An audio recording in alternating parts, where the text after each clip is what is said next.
Heavenly Father, we come here to listen to your voice and to meet with you. ஆண்டவரே, இந்த நேரத்திலேயும் ஆண்டவரே நீர் எங்களோடு கூட பேசக்கூடிய வார்த்தைகளை ஆண்டவரே நாங்கள் கேட்கும்படியாக வந்திருக்கிறோம். And we want to sense the presence of the Lord Jesus in our midst. எங்கள் மத்தியிலே உம்முடைய பிரசன்னத்தை ஆண்டவரே நாங்கள் உணர முடியாது நாங்கள் விரும்புகிறோம். And give us your word from heaven. ஆண்டவரே, பரத்திலிருந்து உம்முடைய வார்த்தை எங்களுக்கு தாரும். We pray in Jesus' name. இயேசுவின் நாமத்தில் கேட்கிறோம் பிதாவே, ஆமென்.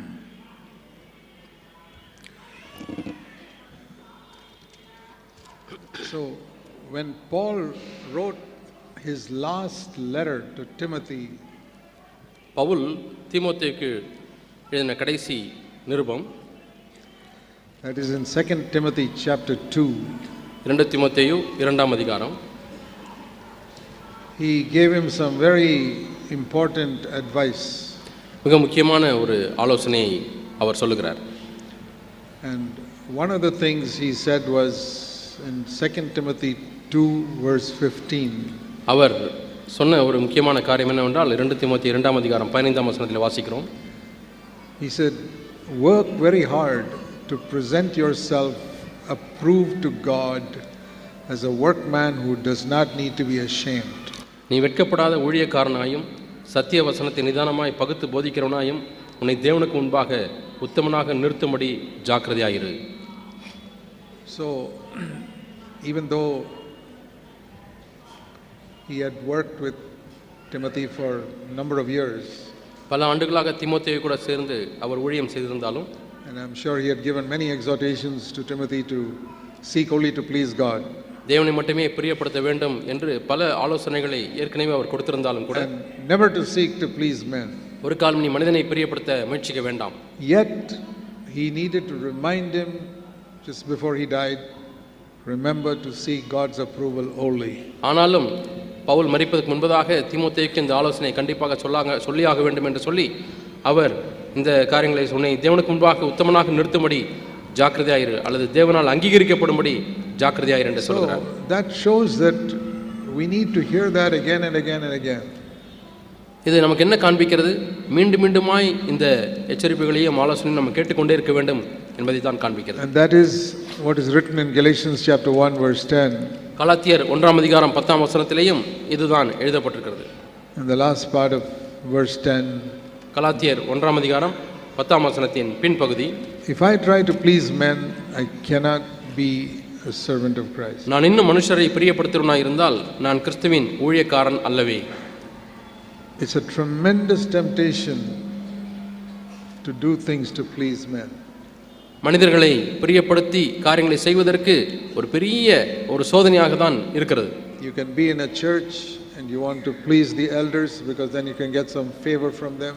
நீங்கள் சபையில் இருக்கிறீர்கள், மூப்பர்களை பிரியப்படுத்தினால் நமக்கு சாதகமாக ஏதாவது கிடைக்கும் என்று நீங்கள் எண்ணலாம். But you cannot be a servant of Christ. ஆனால் நீங்கள் கிறிஸ்துவுக்கு ஊழியக்காரனாய் இருக்க முடியாது. If you want to serve Christ, you have to decide one thing right at the beginning. I will never try to please any man. நீங்கள் கிறிஸ்துவுக்கு ஊழியக்காரராக இருக்க வேண்டுமானால் ஆரம்பத்திலே ஒன்றை தீர்மானிக்க வேண்டும். அதாவது இனி ஒரு காலம் நான் மனிதனை பிரியப்படுத்த மாட்டேன். See, this was not a very big thing in the Old Testament. பழைய ஏற்பாட்டு காலத்திலே இது ஒரு பெரிய காரியமாக கருதப்படவில்லை. In the Old Testament, you could reveal to people when you gave your tithe to God. பழைய ஏற்பாட்டு காலத்தில் நீங்கள் தேவனுக்கென்று தசமபாகம் கொடுத்தால் அதை மனிதர்களுக்கு நீங்கள் தெரியும்படியாக செய்யலாம். See, in the Old Testament, tithe was not money, it was grain or sheep or something like that. பழைய ஏற்பாட்டு காலத்திலே தசமபாகம் என்று சொன்னால் அது பணம் அல்ல, அது தானியங்களை கொண்டு வருவார்கள், ஆடு மாடுகளை கொண்டு வருவார்கள். But they would show everybody, this is what I'm giving. இதைத்தான் நான் தேவனுக்கு கொடுக்கிறேன் என்று எல்லாரும் அதை அறிந்து கொள்வார்கள். But when Jesus came, he said, be careful that you, even your left hand must not know what your right hand is doing. ஆனால் இயேசு வந்த பிறகு என்ன சொன்னார் என்றால், உன்னுடைய வலது கை செய்வது இடது கைக்கு தெரியக்கூடாது என்று சொன்னார். See what he said in Matthew chapter 6. மத்தேயு 6ஆம் அதிகாரத்தில் என்ன சொல்லப்பட்டிருக்கிறது என்று பார்ப்போம். And verse 2. 2ஆம் வசனம். When you give to the poor, நீ தர்மம் செய்யும் பொழுது, ஏழைக்கு கொடுக்கும் பொழுது, don't try to let everybody know that you are giving. எல்லாருக்கும் தெரியும்படியாக நீ தாரை உதிக்க வேண்டாம். People do that. It says in verse 2 to be honored by men. மனிதர்களால் கனத்தை பெற்றுக்கொள்ளும்படியாக அல்லது மனுஷரால் புகழப்படும்படியாக அப்படி செய்கிறார்கள். Then he says such people have got their reward in full. அப்படிப்பட்டவர்கள் தங்கள் பலனை அடைந்து தீர்ந்தது என்று மெய்யாகவே உங்களுக்கு சொல்லுகிறேன். மத்தேயு 6:2. Do you understand what that means? அதனுடைய பொருள் என்ன என்று தெரியுமா? Supposing you make a great sacrifice to do something for the Lord. தேவனுக்கென்று ஏதோ ஒன்றை செய்யும்படியாக மிகப்பெரிய ஒரு தியாகத்தை செய்திருக்கிறீர்கள். Maybe you go through a lot of painful work or give a lot of money or something like that. ஒருவேளை வேதனை நிறைந்த ஒரு காரியமா இருக்கலாம், அல்லது தேவனுக்கென்று பல மடங்கு பணத்தை நீங்கள் கொடுத்திருக்கலாம், ஏதாவது ஒரு பெரிய தியாகத்தை செய்திருக்கலாம். And then in your heart you're thinking that oh, people are seeing it, they are happy to see how I am serving the Lord. இப்போ ஜனங்கள் எல்லாம் இதை பார்க்கிறார்கள், நான் தேவனுக்கு எப்படி ஊழியம் செய்கிறேன் என்பதை அவர்கள் பார்க்கிறார்கள், ஆகவே நான் சந்தோஷமா இருக்கிறேன் என்று சொல்லலாம். Then he says you've already got your reward in full here. ஏற்கனவே உங்களுக்கு அதனுடைய பலன் முழுமையாக இங்கே கிடைத்து விட்டது என்று வேதம் சொல்கிறது. And when you stand before the Lord, தேவனுக்கு முன்பாக நிற்கும் பொழுது, the final day, கடைசி நாளிலே, for all the years that you labored for him, you get zero. நீங்கள் அவருக்கென்று பிரயாசப்பட்ட எல்லா ஊழியத்தினுடைய பலன் உங்களுக்கு கிடைப்பது பூஜ்யம் தான். Even though you worked very hard, நீங்கள் கடினமாக ஆண்டவருக்கென்று ஊழியம் செய்தீர்கள், and you sacrificed so much for the church in which you worked, நீங்கள் இருக்கக்கூடிய ஊழியம் செய்யக்கூடிய சபைக்கு பல தியாகங்களை செய்திருக்கிறீர்கள். All it's like a vessel full of milk or something, the whole thing leaks out through one hole. அது ஒரு பாத்திரம் முழுதுமாய் பாலிலே நிறைந்திருக்கிறது, ஆனால் அந்த முழு பாலும் ஏதோ ஒரு ஓட்டை வழியாக அது ஒழுகி போய் விடுகிறது. You've done all this work for God and it all leaked out through your seeking to get the approval of people. நீங்கள் மனிதனுடைய அங்கீகாரத்தை தேடுகிறபடினாலே நீங்கள் தேவனுக்கென்று செய்த எல்லா பிரயாசங்களும் தியாகங்களும் அது ஓட்டை வழியாய் வழிந்து ஓடுகிறது போல ஒழுகி விடுகிறது. That's the meaning, you got your reward in full. அதுதான் உங்களுடைய பலனை நீங்கள் அடைந்து தீர்ந்தாயிற்று என்று சொல்லக்கூடிய அர்த்தம். There's nothing left when Christ comes. நீங்கள் கிறிஸ்து வரும்பொழுது மீதி ஒன்றுமே இல்லை.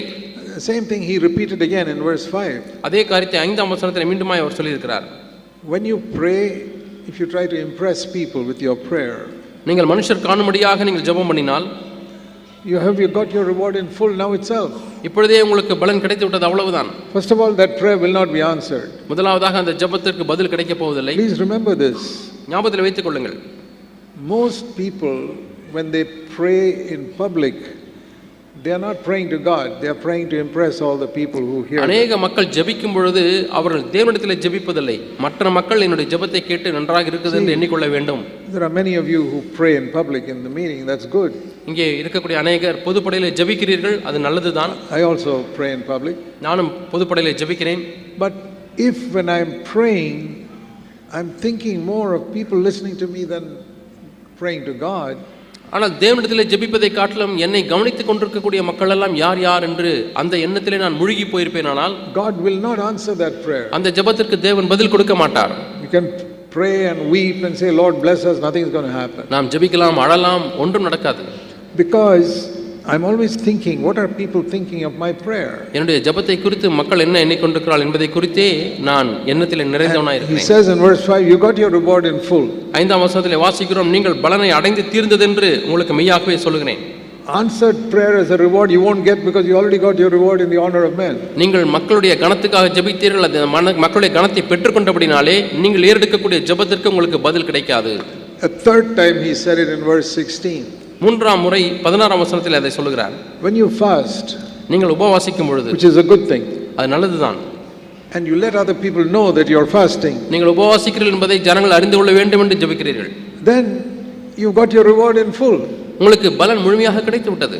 That means the moment you have told other people, see I was fasting for 1 day or 2 days, நான் ஒரு நாள் உபவாசித்தேன், 2 நாள் உபவாசித்தேன் என்று சொன்ன அந்த மாத்திரத்திலே you get nothing.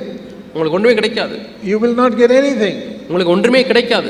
You might as well have eaten food that day because there is no use fasting. அதற்கு பதிலாக அந்த நாள் பேசாம சாப்பாடாக நன்றாக சாப்பிட்டிருக்கலாம், ஏனென்றால் உபவாசத்தின் பிரயோஜனம் இல்லாமல் போய்விட்டது. I find so many people, believers, they tell other people about how much they fast. அநேக விசுவாசிகள் தாங்கள் எவ்வளவு உபவாசிக்கிறோம் என்பதை மற்றவர்களுக்கு சொல்லுகிறவர்களாக இருக்கிறார்கள். And it is all for honor.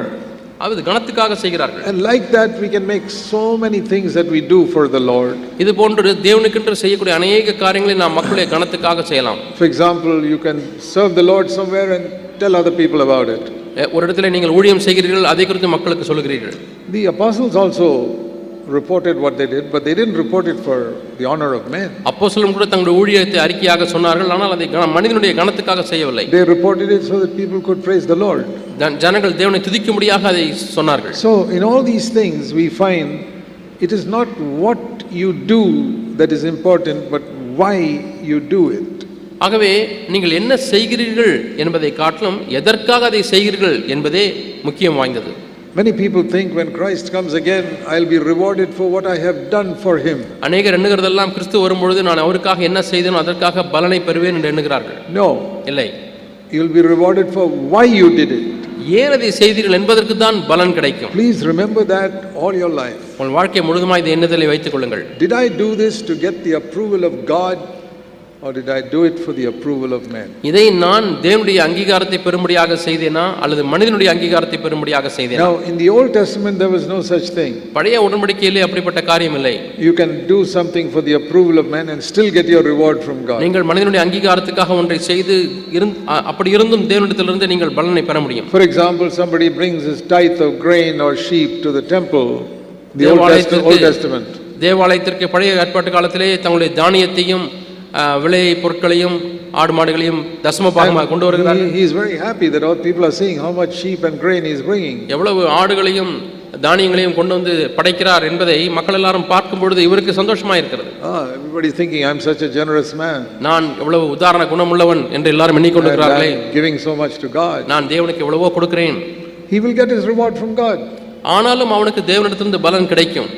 Because there was no law in the Old Testament saying you must do this in secret. இதை ரகசியமாய் அந்தரங்கத்தில் செய்ய வேண்டும் என்கிற பிரமாணம் பழைய ஏற்பாட்டில் இல்லை. Very very important. மிக மிக முக்கியம். But in the New Testament that is a fundamental law.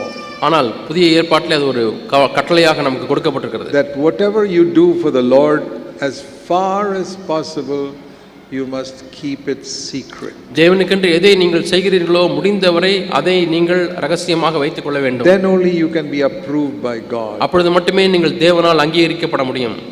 Now if you fast, naturally your family members will know about it because they live in the same house. ஒரே வீட்டிலே நீங்கள் குடும்பத்தோடு வாழ்கிறபடினாலே நீங்கள் உபவாசிக்கும் பொழுது குடும்பத்தாருக்கு அது தெரியத்தான் செய்யும். Even how much you pray or read the Bible and all, your family members will naturally know.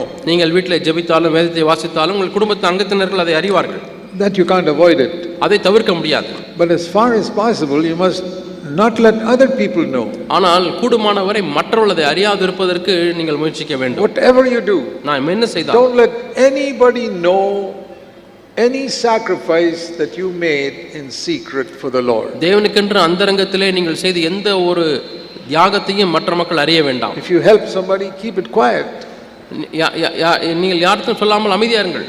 Whatever you did for the Lord, don't tell anyone about it. நீங்கள் தேவனுக்கு என்ன கொடுத்தீர்களோ அதை குறித்து யாருக்கும் ஒன்றும் சொல்ல வேண்டாம். So when we seek the approval of God, one of the first things we have to ask ourselves is, am I doing anything to get the approval of men? ஆகவே தேவனுக்கென்று நாம் ஏதாவது ஒரு காரியத்தை நாம் செய்கிறோம் என்று சொன்னால் நாம் கேட்கக்கூடிய முதல் கேள்வி, நான் மனிதனுடைய அங்கீகாரத்திற்காக நான் இதை செய்கிறேனா? And this is particularly in the matter of public prayer. குறிப்பாக இது பொதுப்படையாக நாம் ஜெபிக்கிறோமே, பொதுவிலே ஜெபிக்கக்கூடிய விஷயம் We சம்பந்தப்பட்டது. don't realize when we pray in public how much we are sinning before God right then. நாம் பொதுவிலே ஜெபிக்கும் பொழுது எந்தளவாய் தேவனுக்கு முன்பாக பாவம் செய்கிறோம் என்பதை நாம் நினையாமல் இருக்கிறோம். I know from my own experience. என்னுடைய சொந்த அனுபவத்திலிருந்து நான் அறிந்திருக்கிறேன். When I was a young Christian, I used to be in a church where they allowed us to pray in public. நான் வாலிபனாக இருந்த பொழுது ஒரு சபையில் இருந்தேன். அங்கே பொதுவிலே ஜெபிக்கும்படியாக கேட்பார்கள். And I would pray maybe only 2 or 3 minutes. நான் 2-3 நிமிடங்கள் ஜெபிப்பேன்.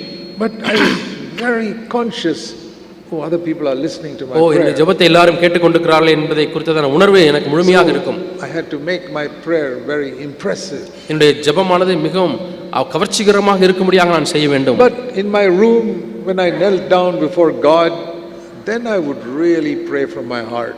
ஆனால் எப்பொழுது என்னுடைய அறையிலே நான் முழங்காலிட்டு நான் தேவனை நோக்கி ஜெபிக்கிறேன், அப்பொழுதுதான் என் இதயத்தில் உண்மையாக ஜெபிக்கிறேன். There nobody was listening to me. அங்கே யாருமே எனக்கு செவி கொடுப்பதில்லை. And that prayer God would hear. அந்த ஜெபத்தை தேவன் கண்டிப்பாக கேட்பார். And that prayer God would answer. அந்த ஜெபத்துக்கு தேவன் பதில் கொடுப்பார். But the prayer I prayed in public in the church, I don't believe God even heard it. ஆனால் சபையிலே பொதுவிலே நான் ஜெபிக்கக்கூடிய ஜெபத்தை தேவன் கேட்க கூட இல்லை. But nobody told me.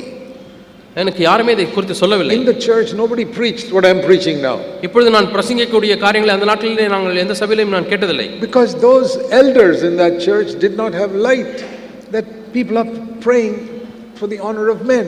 ஏனென்றால் அந்த நாட்டில் இருந்த மூப்பர்களுக்கு ஜனங்கள் மக்களுடைய கனத்துக்காக தான் ஜெபிக்கிறார்கள் என்பதை குறித்த வெளிச்சம் இல்லாதிருந்தார்கள். Seeking the honor of men is a new covenant sin. மக்களுடைய கனத்தை தேடுவது என்பது புதிய உடன்படிக்கையின் பாவம். In the old covenant it was not a sin. பழைய உடன்படிக்கையில் அது பாவமாக இல்லை. So when a church is an old covenant church, they don't think of that very seriously. ஆகவே ஒரு சபையானது பழைய உடன்படிக்கை சபையா இருக்குமே ஆனால் அதை குறித்து சீரிய முறையில் அவர்கள் எண்ணுவதில்லை. They don't seek victory over sin. பாவத்தின் மேல் வெற்றியை தேடுவதில்லை. And when you don't seek victory over sin, God does not show you more and more sin in your life. பாவத்தின் மேல் வெற்றி நாம் அடையாத பட்சத்திலே தேவன் இன்னும் அதிகமான காரியங்களை நமக்கு காண்பிக்க மாட்டார். And seeking honor from men is one of the greatest sins that believers commit all the time without even knowing it.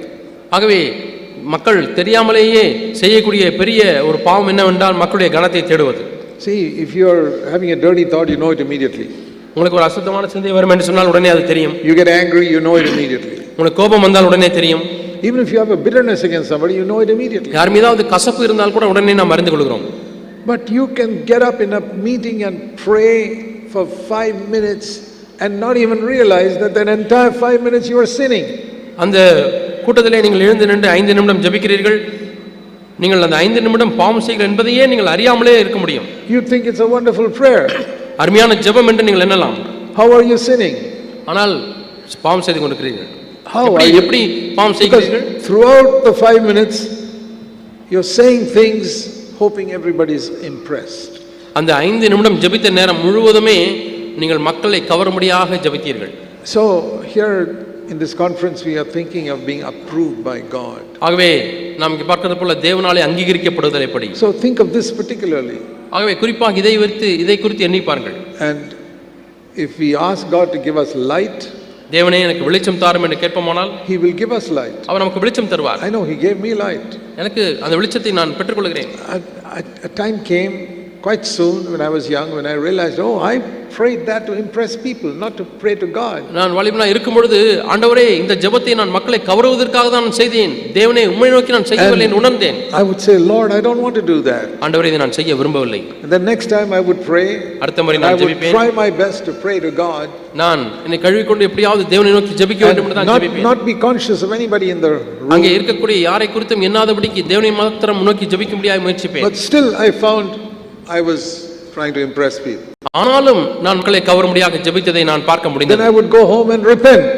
அவை நான் வீட்டுக்கு போய் மனம் திரும்புவேன். And then I would next meeting again I would pray, seeking only to pray to God. அடுத்த முறை கூட்டத்திலே தேவனை மட்டுமே தேடி நான் ஜெபிப்பேன். And again afterwards I think, no, some of those things I said just to impress people. அதற்கு பிறகு நான் உணர்வது என்னவென்றால் ஓஹோ ஜெபத்திலே சொன்ன இந்த காரியங்கள் எல்லாம் மக்களை கவரும்படியாக தான் செய்தேன் என்று உணர்வேன். I didn't realize it when I was praying. நான் ஜெபிக்கும் பொழுதே அதை குறித்து உணர்வு பெறாமல் இருந்தேன். But because I judged myself after I prayed, நான் ஜெபித்த பிறகு என்னை நானே நியாயந்தீர்த்தபடியினாலே I got light. நான் வெளிச்சம் பெற்றுக்கொண்டேன். Now if you never judge yourself after you pray or after you preach, you'll never get light. ஆகவே நீங்கள் பிரசங்கித்த பிறகோ ஜெபித்த பிறகோ உங்களை நியாயந்தீர்க்காத பட்சத்திலே உங்களுக்கு வெளிச்சம் கிடைக்காது. So gradually I developed a habit through the years of judging myself in everything that I did.